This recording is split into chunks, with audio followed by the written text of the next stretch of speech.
Hey Run Junkies, there's been a lot of speculation about the running industry and the health of the running industry, and I'm gonna sit here and add to that speculation.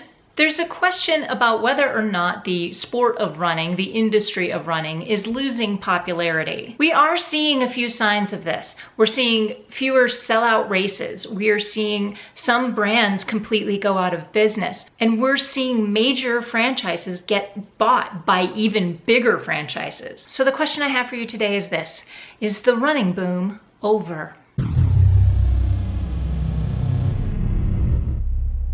Now, a little background here. Back in 1990, the number of participants in road running races was about 5 million. Since then, that number has grown a lot, and in 2013, that number hit 19 million. It exploded. But in the last few years, registrations have flagged industry-wide, and I'm not just talking about running either. I'm talking about major triathlon events as well are seeing kind of a dip in their registrations. Rock and roll events are dropping their prices a little bit to entice other runners. Run Disney events are not selling out as fast as they have in the past, if they're selling out at all.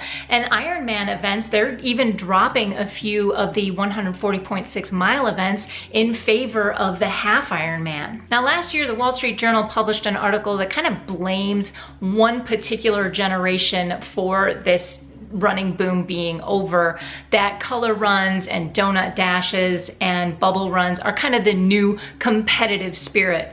And I don't necessarily agree with that. I don't think that's what's happening here. Let's face it, this kind of growth is simply not sustainable for any industry. The number of runners that we've seen participating in running events has almost quadrupled in 23 years. Therefore, running the industry, we all had to kind of level out from all of this. Now, this is basically how supply and demand works, right?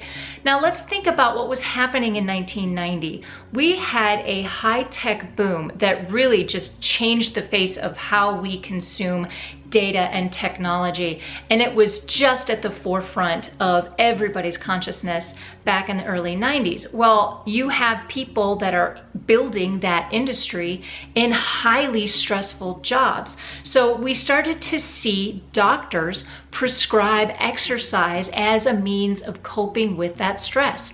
Running is simple to do. It doesn't require a lot of equipment, and you can do it pretty much anywhere. So I might speculate that the high pressure industry of technology is partly responsible, not entirely, but partly responsible for the running boom in the first place. Running's barriers to entry are very few. You don't need a lot of equipment. You can do it almost anywhere. So running became necessary, accessible, and attractive to a lot of people. So more and more people were coming into the running industry, and the industry responded by adding races, and lots of them. Runners got hooked on the goals that they were setting for themselves: 5Ks, then 10Ks, then halves, then fulls, sometimes even ultra distance. Or you get into the sport of triathlon, you start with sprints and then you go all the way up to Ironman. The more that we were doing this, the more people we brought with us into the industry, and the more opportunity there was for us to participate,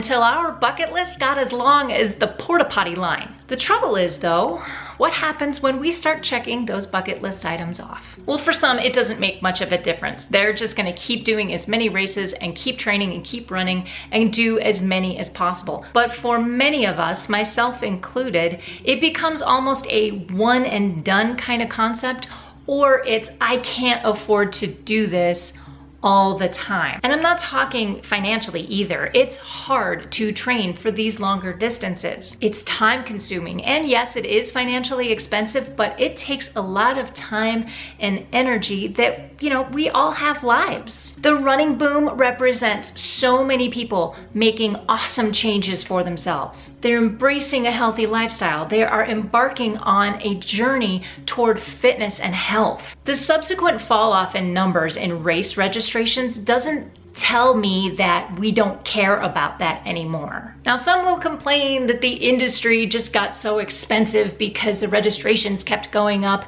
and I can kind of argue that to a point, but we kept paying it, we kept selling out races, so they can charge more.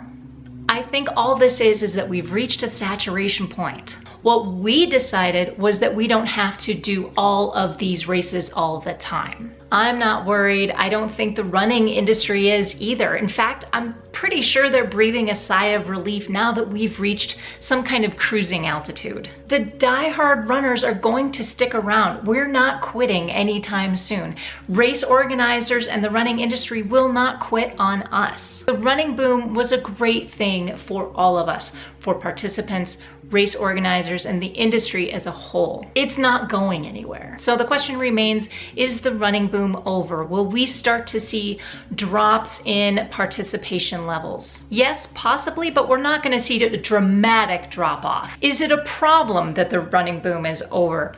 No, I don't think so, because so many of us are going to keep running for the love of the sport and for our own long-term health. Yes, we will see a drop off in numbers, but race organizers will respond to that accordingly. We won't see popular races like Run Disney and Ironman completely go away just because they're not selling out. Now that the acceleration has kind of slowed, we're going to see a balance. The industry and the participants are going to find that balance again. So hey, if you want some great statistics on the state of running, check out a link in the description below. It gives a lot of numbers, more than that 5 to 19 million jump in the last 23 years. I strongly encourage you to check that out. So what do you think? Are you worried for the sport of running? Are you afraid your favorite races are going to go the way of the dodo? Or are you fine that the industry's kind of reached a cruising altitude? Please let me know what you think of all of this in the comments, and as always, give me a thumbs up if you like this video. Also subscribe, we've got a lot more coming from Running with Grace. I've also left a few comments on my website, gofindyourawesome.com, so please check that out as well. That's it for me today. Thank you so much for watching. Get out there, go find your awesome, and until next time, happy running.